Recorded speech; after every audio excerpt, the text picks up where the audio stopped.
Hello guys, welcome back to another mini blog. আশা করি তোমরা সকলেই ভালো আছো। আমি ভীষণ ভালো আছি। নতুন একটা ব্লগে তোমাদের সকলকে ওয়েলকাম জানাই। শুভ দীপাবলি সবাইকে। আর বাড়িতে পুরো আলোয় আলোয় ভর্তি হয়ে গেছে, দেখে যেন মনে হচ্ছে মানে দিওয়ালি ফিলটা অলরেডি চলে এসছে। আজকে আমাদের কালী পুজো সিরিজের থার্ড পার্ট শেয়ার করছি। যারা যারা আগের পার্টগুলো দেখোনি, go and visit my channel. আজকে একটু দেরি হয়ে গেছিলো আসতে, কারণ আমি রান্নাবান্না কমপ্লিট করে উঠতে অনেকটা লেট হয়ে গেছিলো।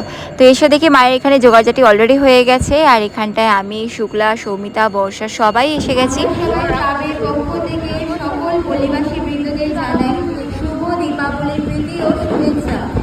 এখনো যারা যারা ডালা দেননি এক্ষুনি দিয়ে যান, কিছুক্ষণের মধ্যে আমাদের অঞ্জলি শুরু হবে। পিঙ্কি দিদা সমস্ত কিছু রেডি করে দিয়ে গেছিলো। আর আমি অ্যাকচুয়ালি বাড়িতে রান্নাবান্না সেরে, বাবু যেহেতু রয়েছে ছোটো, ওকে খাওয়ানো দাওয়ানো এইসবে না ভীষণ ব্যস্ত হয়ে পড়ি। আমি অতটা জোগাড়জাটি করতে পারি না, বাট রেগুলারে যে পুজোর সকাল সন্ধ্যা থাকে সেগুলো দেওয়ার চেষ্টা করি।